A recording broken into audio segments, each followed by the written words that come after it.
Have you ever looked at your bank account at the end of the month and wondered where all your money went? Not because you bought anything outrageous, not because you made a terrible financial decision, not because you suddenly lost your job, but because somehow, despite working hard, despite earning more than you used to, despite doing everything society told you to do, you still feel financially stuck. And maybe the most unsettling part is this. What if the habit quietly keeping you broke isn't something you do once in a while? What if it's something you do every single day? What if the most dangerous financial habit isn't considered dangerous at all? What if it feels completely normal? Because for millions of people, it does.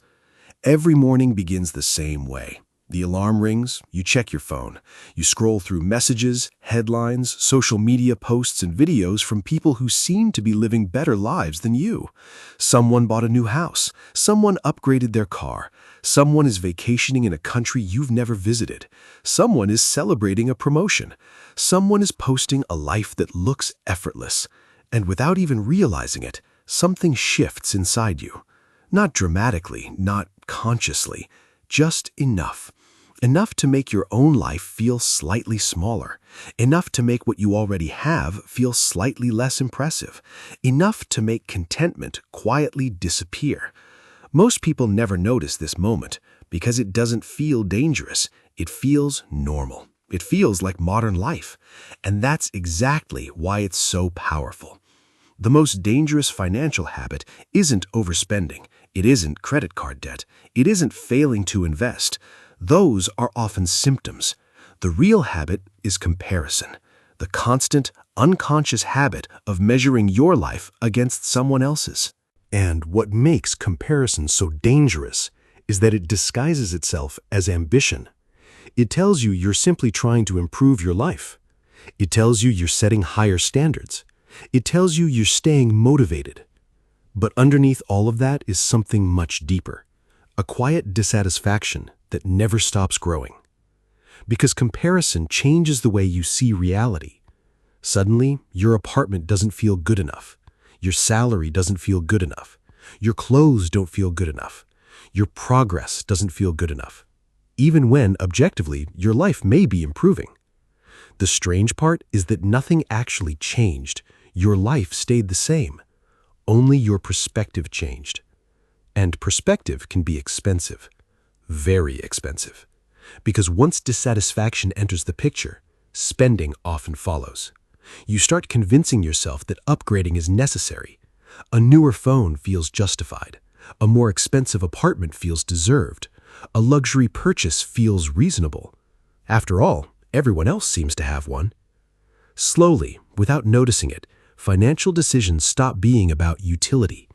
They become emotional. They become social. They become psychological. And that is where the trap begins. Not in your wallet, not in your bank account, but in your mind. Because human beings are social creatures. We instinctively compare ourselves to the people around us. For thousands of years, belonging meant survival. Being accepted by the group mattered. Status mattered. Reputation mattered. But modern life has changed the scale of comparison completely.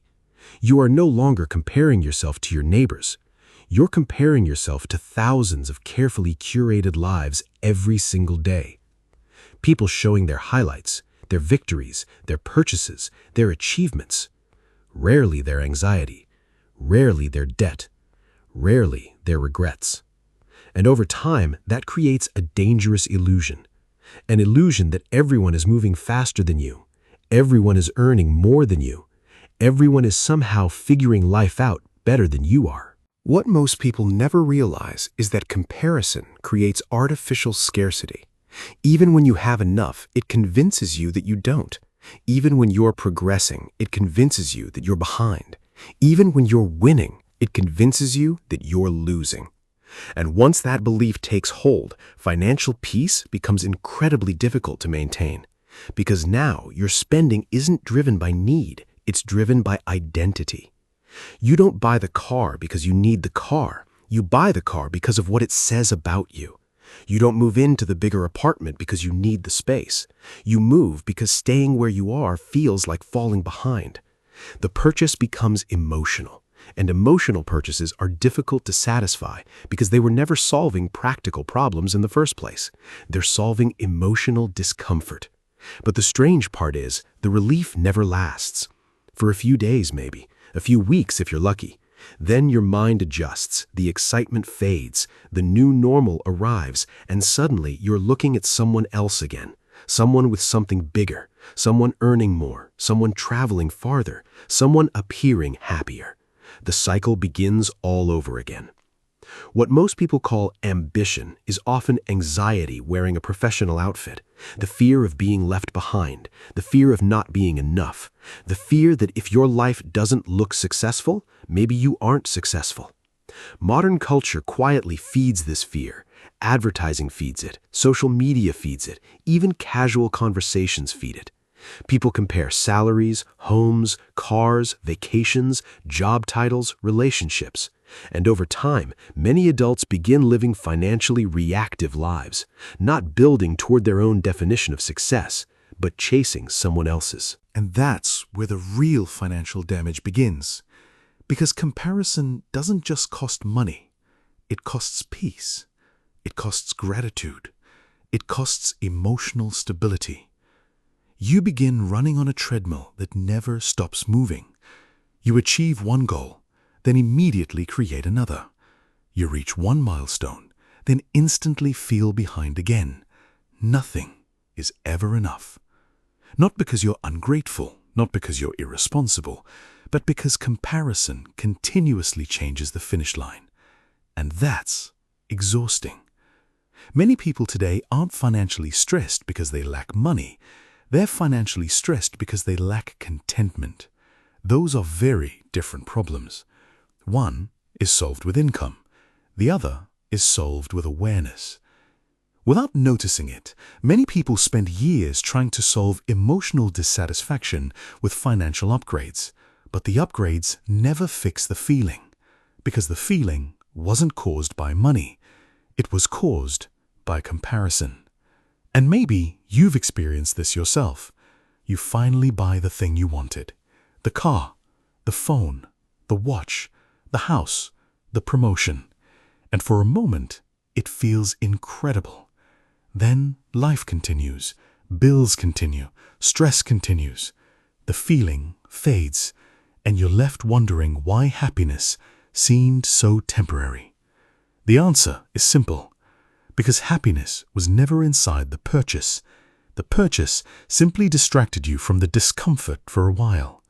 Eventually, the discomfort returns, and comparison is waiting right where you left it, ready to point out someone doing better, ready to remind you of everything you don't have, ready to make your progress feel invisible again.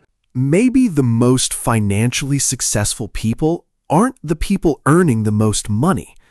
Maybe they're the people who stopped comparing, the people who learned how to define success for themselves. Because real financial freedom isn't just about numbers. It's psychological. It's emotional. It's the ability to enjoy what you have without constantly measuring it against someone else's life.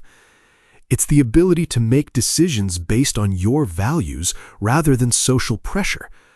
It's the ability to spend intentionally instead of emotionally. And perhaps most importantly, it's the ability to feel enough in a culture that constantly profits from making you feel inadequate. That is a rare skill, a powerful skill, and an increasingly valuable one. Because comparison isn't disappearing anytime soon. If anything, it's becoming more aggressive, more personalized, more constant, more difficult to escape, which means protecting your attention may become one of the most important financial decisions you ever make. Not because attention creates wealth directly, but because attention shapes desire, and desire shapes behavior, and behavior shapes your future. The strange part is that the people who appear richest often aren't the freest. Sometimes the freest people are the ones who quietly stopped competing, the ones who stopped chasing every upgrade, the ones who learned how to appreciate progress instead of obsessing over perfection, the ones who realized that wealth is not just what sits in your bank account, it's what sits in your mind. Because a person who always feels behind will never feel wealthy, no matter how much they earn. And a person who learns contentment possesses something many people spend their entire lives searching for: peace. And maybe that's the final irony. The most dangerous financial habit feels completely normal because everyone is doing it. But the people who escape it often discover something extraordinary. The less they compare, the richer they feel.